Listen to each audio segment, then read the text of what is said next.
What is up, guys? Charlie here. Today in this episode, so how did we come to this result in the end? Well, as you all know, Fire Emblem Heroes has been out recently, and to bring back old time's sake memories, I was like, you know what? I actually want to play the Fire Emblem series again. So I started downloading Fire Emblem Fates on my 3DS, and playing on a Western region 3DS, you play the butchered version of the game with a lot of censorship here and that completely pissed me off. So I realized they actually did release a patch for the game called the delocalization patch, and after that I realized I actually need a custom firmware or a homebrew on my 3DS to be able to play it. So that really frustrated me, and it took me a few hours to completely figure out what the hell is going on, because on YouTube, on the net, there's hardly any detailed information or step-to-step guide on how to actually do it properly. So in this video, I'll basically show you from 1 to 0 on how to actually custom firmware your 3DS or 2DS or your new 3DS whatsoever. And some of you be like, oh, what if I break my device and all that stuff? Well, of course there's risk to do it. Don't worry, I'll be doing it with you. I'll be taking the same risk with you, so I'll make sure that all of us are on the right step and we don't fuck up and break our 3DS.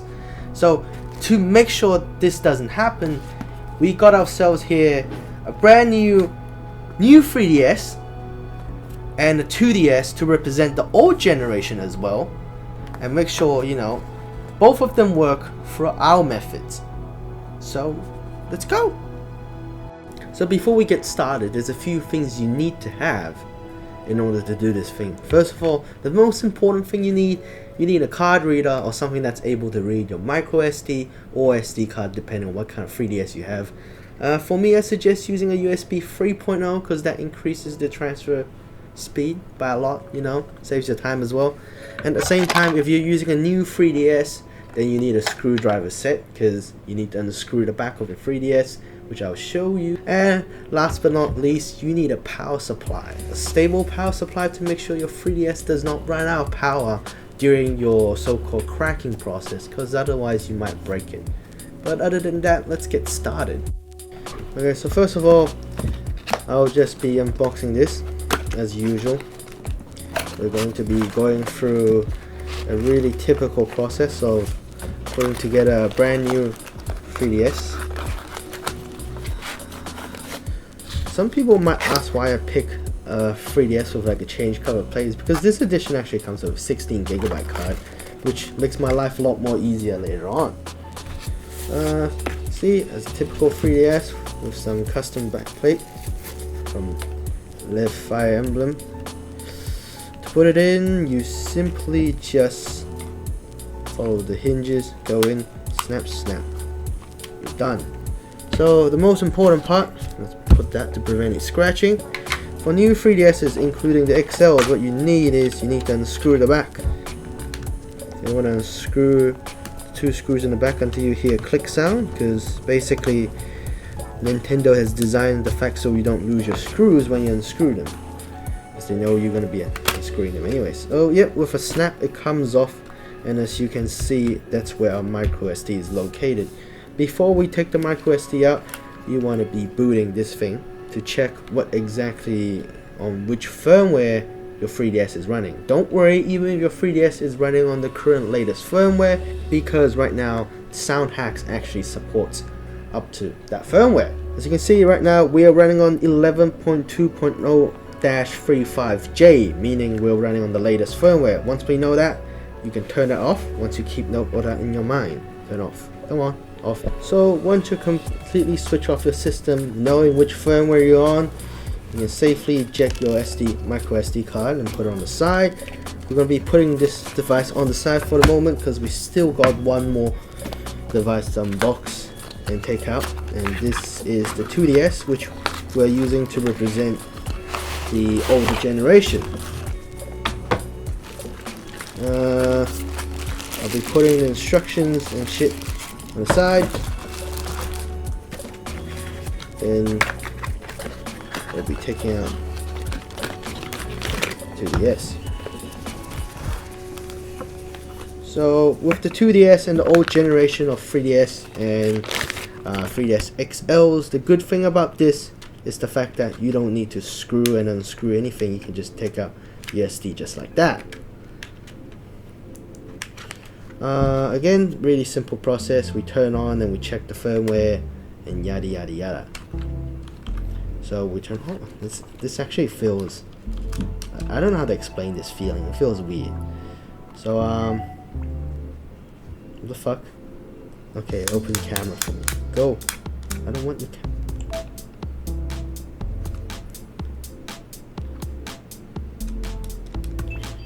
So all these devices has been pre-checked before we purchase them. That's why you notice that we don't have to create any profiles whatsoever. But as usual, we'll go into system settings to check out what exactly is going on. And on this particular green device, we are running 10.3.0-28J. Don't worry about that. We will be updating it to the latest firmware, just to show you guys that even with the latest firmware, you're able to crack this no problem. So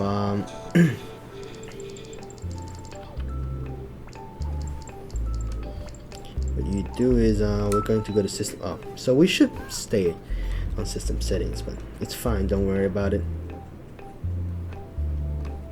So we go to other settings, update.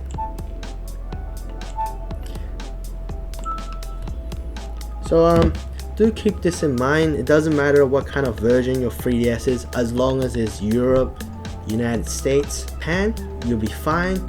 Even Korea, you'll be fine. But if you're running a Taiwan/China version of 3DSs, I'm afraid that's not been explored yet. So do not attempt to do it, because you will break your 3DS. The 2DS is a bit more slower than the new 3DS, but that's not surprising anyways. So while this updates, I think we should just move on to the next step. It's gonna take forever to update.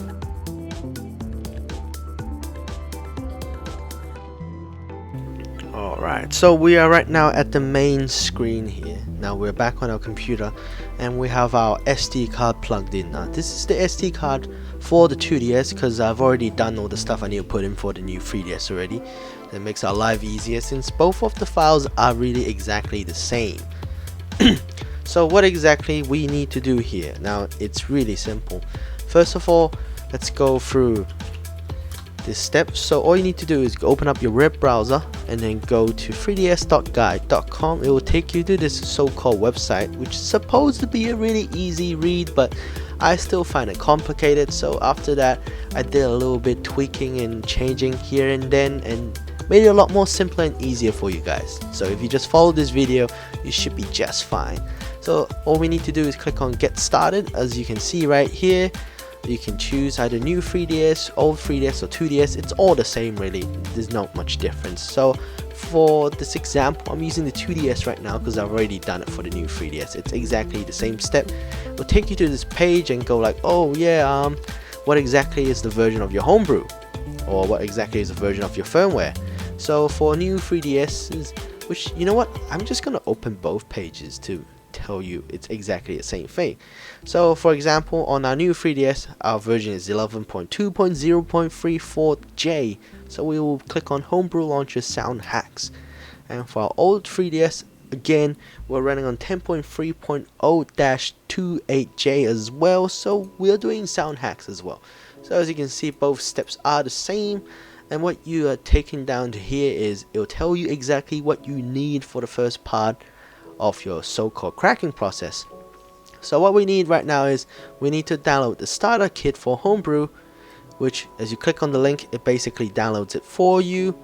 And then we need to download the latest release of sound hacks. So I'll just click on that, take us to sound hacks.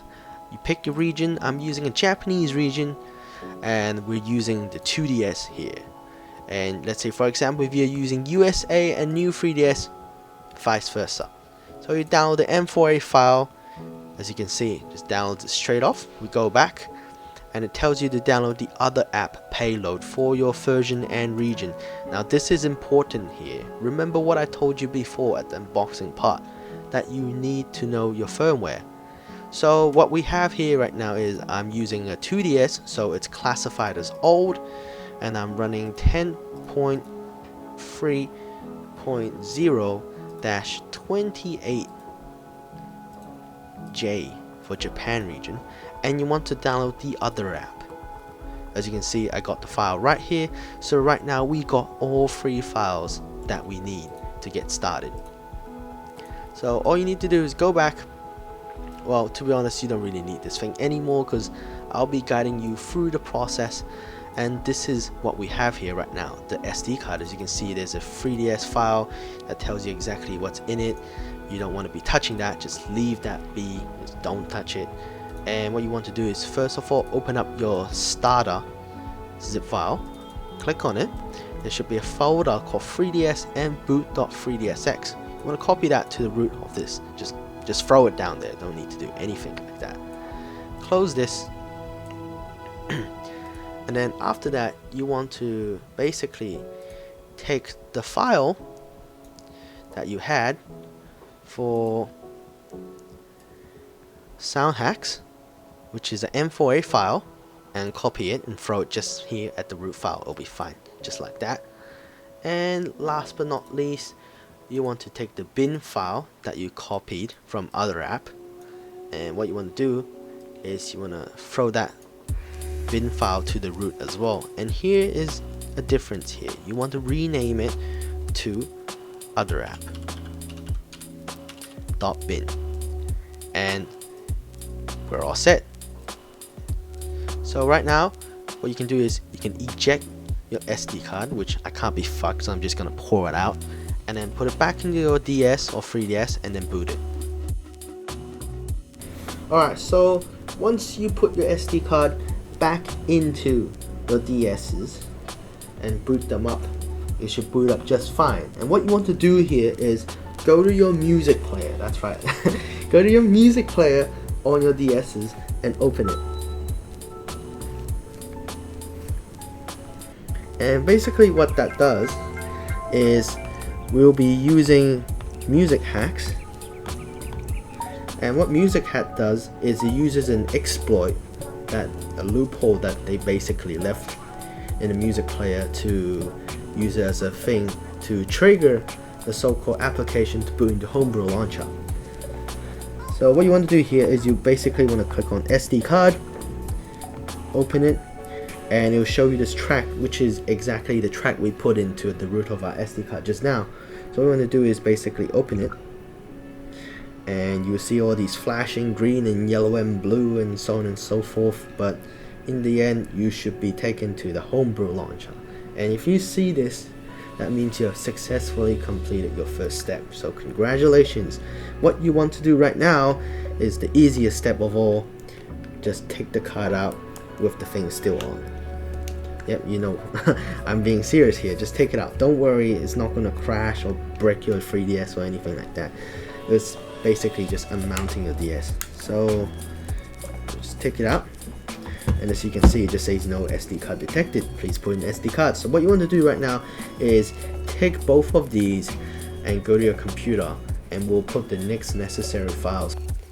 Alright, so we're back to part 2. So what you want to do here is basically plug in your SD card.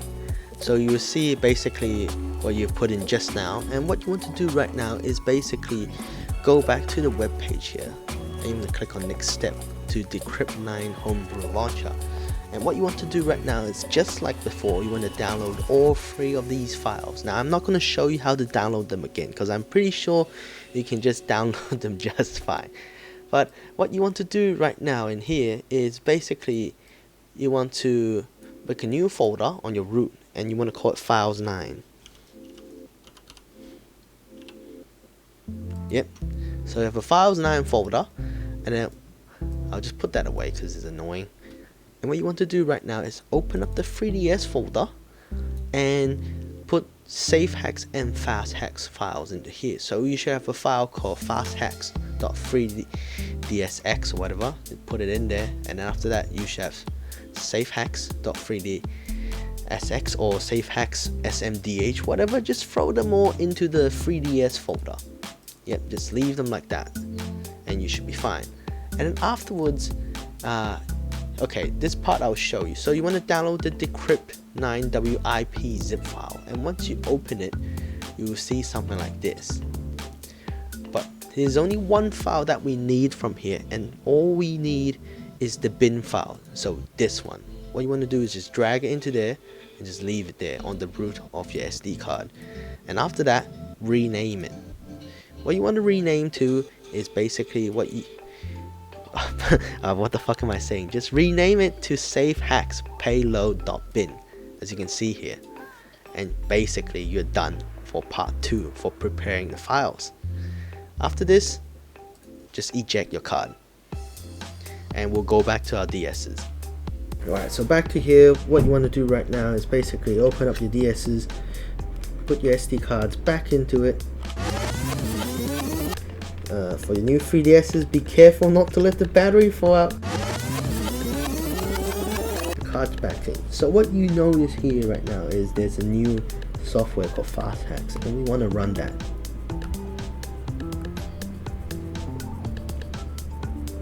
And just let it run.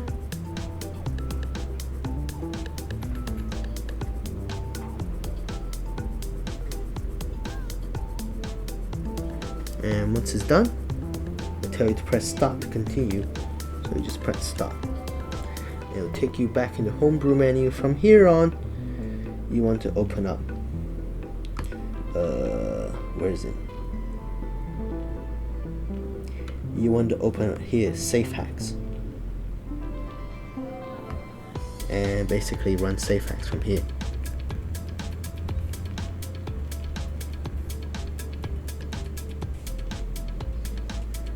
And if you've done things correctly, it will take you to this menu.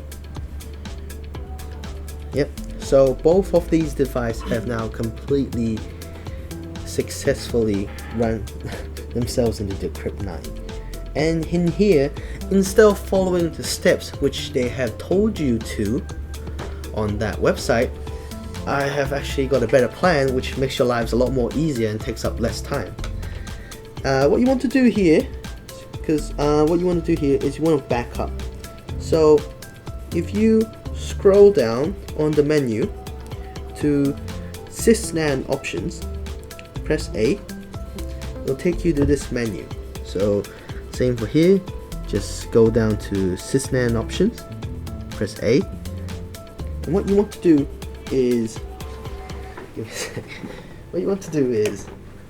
scroll down, go down to sysnan backup and restore, which is the first option. What you want to click here is nan backup min size,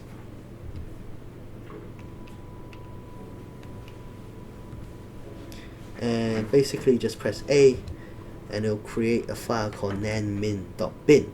Now this process is going to take a while, so we just let it run. And what this process does is it basically backs up your whole firmware, and in case any shit happens you can always restore it back. But to run on Luma 3DS, which is a custom firmware, you also need to have the restoration file as well. So it's a safety, just keep it, because we'll need the file later on regardless. Okay, so once you're done with your NAN backup, what you want to do here is basically press B to return, go back to the main menu, not in sysnan, basically be in this menu, and press select to unmount your SD card. Once you unmount your SD card, take them out and put them back into the computer, and we'll continue on part 3